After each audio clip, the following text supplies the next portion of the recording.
Straight ahead on 12 News, a Brooklyn Park College student who can't wait to get to her dorm room.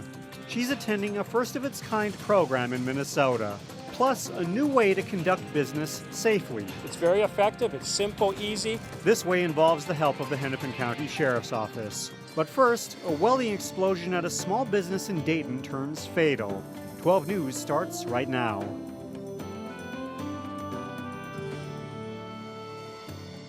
Hello and thanks for joining us. One person is dead after a small explosion at a Dayton business. Reporter Sonia Goins was on the scene shortly after the blast, and she has more on the investigation. Mike and Delane, I'm at the Crystal Welding facility. You can see police are still on the scene. Early this morning, a 37-year-old man was working on a pontoon when something went terribly wrong. Shortly after 9 a.m., Dayton and Rogers police, along with the Hennepin County Sheriff's Office, were called to the scene. Upon arrival, an adult male, age 37, was pronounced dead at the scene. The victim was welding when the accident happened. He was welding on a pontoon when the end cap exploded and killed him instantly. There were other workers nearby when the blast occurred, but they were not hurt. There was little damage to the inside of the building. Minor damage, it's more of the stuff from the pontoon that actually flew off in the actual area. Meanwhile, officials are still trying to determine what caused the accident. There was no work allowed to continue after the preliminary shutdown of the plant. Police have not released the name of the victim, pending further investigation. In Dayton, Sonia Goins, 12 News. Osseo is also investigating the incident. Crystal Welding has been operating for more than 40 years, specializing in custom trailers and trailer parts. Buying and selling items through online marketplaces such as Craigslist are popular options due to their convenience. But they've also created opportunities for criminals when the parties meet to make the transaction. Now, local law enforcement has a plan to make those transactions safer. On any given day, people can find thousands of items for sale on Craigslist, including must-haves like phones or other electronics. If the buyer and seller live fairly close to each other, they can meet face-to-face to conduct those transactions. But personal safety isn't exactly a guarantee. We get a lot of reports about transactions that go bad. At a news conference in Brooklyn Park, the Hennepin County Sheriff's Office introduced a safe alternative. What they're asking people to do is to conduct those transactions here in the Sheriff's Office front lobby during normal business hours.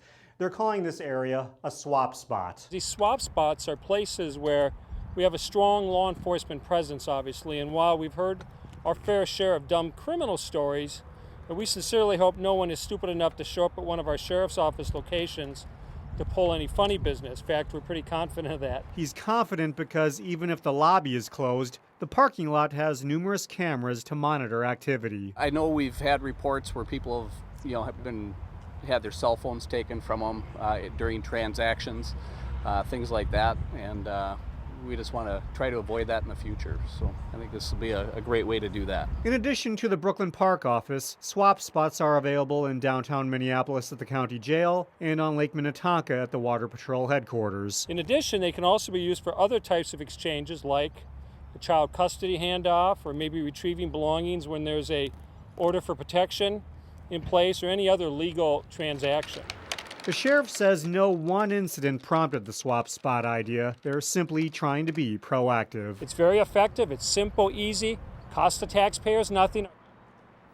Sheriff Stanek says they've had discussions about adding additional swap spots at other police departments across the metro, but other law enforcement officials want to see how the program goes before they commit. The trial date is now set for the Crystal father accused of killing his 10-year-old son. Pierre Collins is scheduled to go on trial January 4th. Collins waived his right to a speedy trial to allow his attorneys more time to prepare. In April, Pierre Collins' son, Barway, was found dead in the Mississippi River. His body had been bound with duct tape. Prosecutors believe Collins murdered his son to collect life insurance money. The Hennepin County Board has approved funds to address the rising number of child abuse cases. The county will use the funds to hire 98 full-time employees. The approval comes after the deaths of 6 children in Hennepin County over the past 2 years. Each of those incidents came after child protection inquiries into their caregivers. One of the deaths involved a 3-year-old Brooklyn Park girl. Commissioner Mike Opat, who represents much of the Northwest Metro, cautions the new hires are the first step toward many needed reforms. All of the employees are expected to be hired by the end of the year, and they'll be paid for through a combination of state funds and county property taxes. Well, making plans for college is exciting, and that's especially the case for a Brooklyn Park family. A young woman born with Down syndrome might not have been able to even consider college, but she's been accepted into a program that's the first of its kind in Minnesota. 24-year-old Abigail Cushing hasn't let Down syndrome keep her on the sidelines. That's Abigail on stage in a Brooklyn Park Community Theater production. So it's called Whiz. I play no wits. Since 2008, Abigail has taken on several parts at the Collings Fine Arts Theater. She's played in productions of Narnia and Robin Hood. I enjoy acting in different roles. Her next exciting role is real life, taking a step that might not have been possible for someone born with Down syndrome. We believe this will be a great opportunity for her to grow and develop. Abigail is one of 12 students accepted into a program at Bethel College designed specifically for students with learning and intellectual disabilities. And it gives them an opportunity to get some more experience, usually with work as well as practical learning like handling money, job skills, that kind of thing. Bethel's program is the first in the state at a 4-year university. It will lead to a 2-year credential and provide skills for lifelong learning.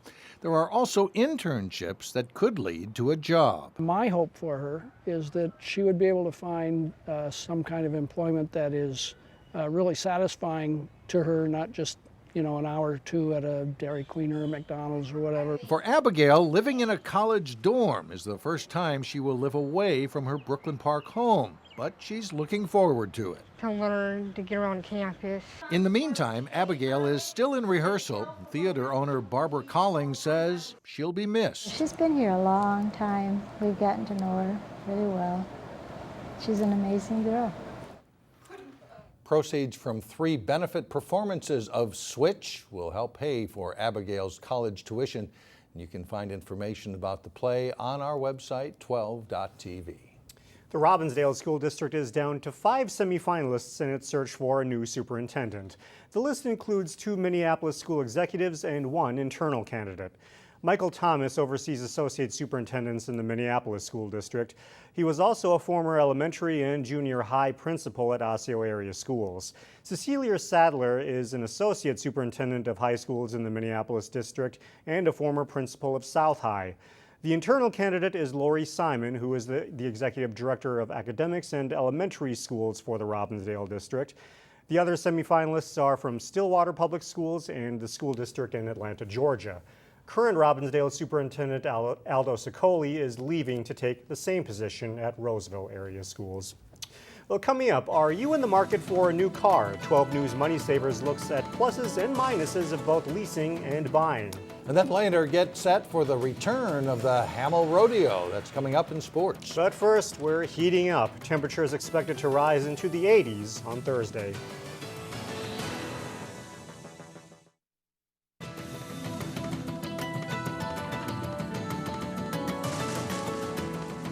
For a lot of people, the thought of getting a new car can be stressful and overwhelming. There are not only many cars to choose from, but there are different payment options too. In this week's Money Savers, Eric Nelson compares buying to leasing. It's a consumer conundrum. Should I buy or should I lease my next car? In general, it's always better to buy. Get rid of that payment. Nicole Middendorf recommends buying a car with low mileage. Some assets go up, like your home, over a period of time. Cars don't. Those depreciate, so it's not smart to pay full price. The temptation for some is to buy that shiny brand new car.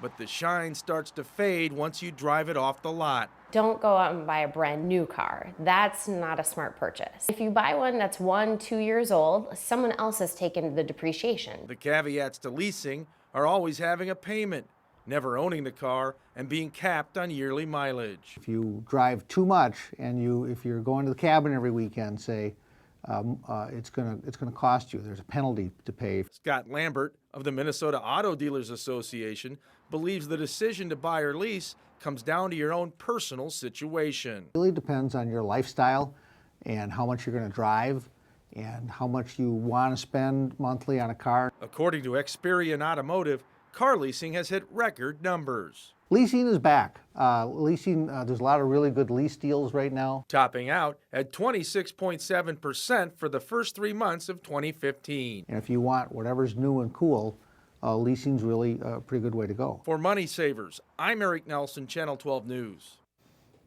Well, another reason why leasing is so popular is because of technology as cars continue to improve. Well, coming up, a way to learn about Robbinsdale history and add steps to your Fitbit. But first in sports, highlights from the Armstrong-Cooper summer baseball team's latest win. John Jacobson is in next.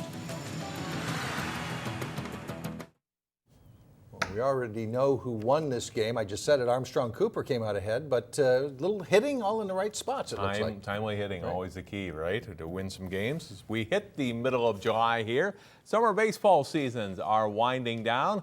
Armstrong-Cooper facing Ramsey in a 19U AAA game. It's tied at 1 until Armstrong-Cooper's Hayden Gauchi. It's a Texas leaguer to short center that drops in between 3 fielders. Tyler Lee scores on the play to make it 2-1 in the 4th inning with more to come. Evan Dale follows with a hit to right. Tyler Haley scores, and Gauchi also comes home on Dale's hit as the Armstrong-Cooper lead grows to 4-1. Still in the 4th inning, Seth Anderson smacks a hit down the left field line. This one's worth another 2 runs. Justin Rainier and Dale score the 5-run inning to make it 6-1. Joe Huber helps the lead stand up as Armstrong-Cooper wins it by a final score of 6-2. Many of Minnesota's top junior golfers competed this week in a couple of big Minnesota Golf Association events at the 89th State Junior Boys Championship at Eagle Creek Golf Club in Wilmer. Wayzata High School golfer Ben Frazzini of Medina Country Club was tied for the lead after one day, and he finished 4th overall in the tournament. Carter Haley of Terrace View in Mankato wins a playoff over Ethan Krause of New Ulm Country Club for the title. Another Wayzata player, Will Holmgren of Baker National, ties for 6th. Maple Grove native and Totino Grace High School golfer Matt Lutz of Rush Creek ties for 21st. The 70th State Junior Girls Golf Tournament was held at Burl Oaks in Minnetrista and was shortened to one day because of the heavy rains early Monday. A number of local girls played in the tournament. Annie Heck of Southview Country Club in West St. Paul shot a 77 to win it. Top locals are Joanna Kim of Edinburgh, tied for 11th. Janice Kim of Edinburgh, tied for 15th. Wayzata High School's Ellie Brandt of Medina Country Club and Champlain Park High School and Edinburgh player Taylor Minger tied for 23rd. It's a bull riding bonanza in the northwest suburbs this week. Jay Wilcox has more in the big Hamel Rodeo. Thanks, John. It is that time again, the 35th annual Hamel Rodeo this week at the Corcoran Lions Park, and we are joined by Shorty Dorweiler. And Shorty, it's back and bigger than ever, it sounds like. How exciting is this week for you guys to finally have a rodeo week here? Well, it's one thing, we'll be glad when it's over because it's a lot of work, but it is a lot of excitement. Yes, and this is our 35th year and my 35th year, so we like to think we got some things down pat anyway. Got a lot of good competitors coming in once again and making this the event that spectators love to come to see. Yeah, we do. And we've got an outstanding pen of bulls this year. Got some really good matchups. Some guys that are, going to the NFR and been to the NFR and matched up with some of the best bulls you're going to see in the country. They're PBR short round bulls and things like that. So, I know Thursday night you once again kick off with a kind of a special event for raising cancer awareness and funds. Tell us a little bit about that. Yeah, it's tough enough to wear pink night, and that's a kind of a national program where a portion of the proceeds go to breast cancer awareness, breast cancer research. So we kick that off Thursday night. A lot of people probably don't realize, too, that the money that's raised by this rodeo stays right here. Tell us about, where the money goes to from Hamel Rodeo. Well, we're totally nonprofit. It's now it's 4 community service organizations: Lions Club, the Volunteer Fire Department, the VFW and the American Legion post. So all that money goes to them, and it just speaks for what they do with their money. You got the two performances on Saturday. Has that been a hit? Has that been something that brought kind of the next generation in a lot of times too? Yes, it has. And, we call the Saturday afternoon performance. It's family day, and all tickets are $9 that day. It's a great deal for the kids. We had some kids events, calf scramble, and stick horse races. And those are building the fans for the future, but it's also giving, kids and grandpa and grandma and the parents a chance to do something like this with for a very, very reasonable price. Shorty Dorweiler from the Hamel Rodeo. It's Thursday. Begins here at the Corcoran Lions Park at County Road 10 and 101. Back to you, John.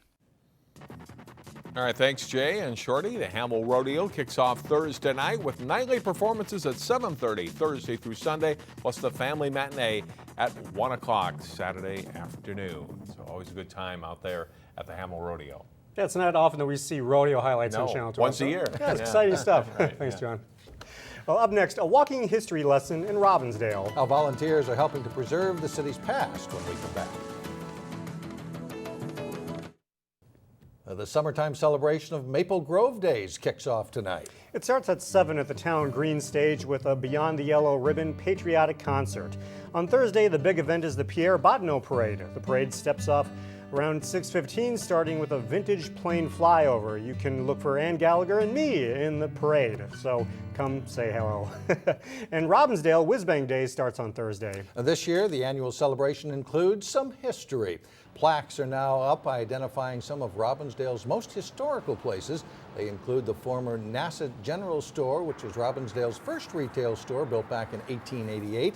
Another plaque honors the Fawcett Publications building, which was demolished as part of a redevelopment project. Fawcett Publications produced Captain Billy's Whiz Bang magazine after World War I, which, of course, is what Robbinsdale's annual festival is named after.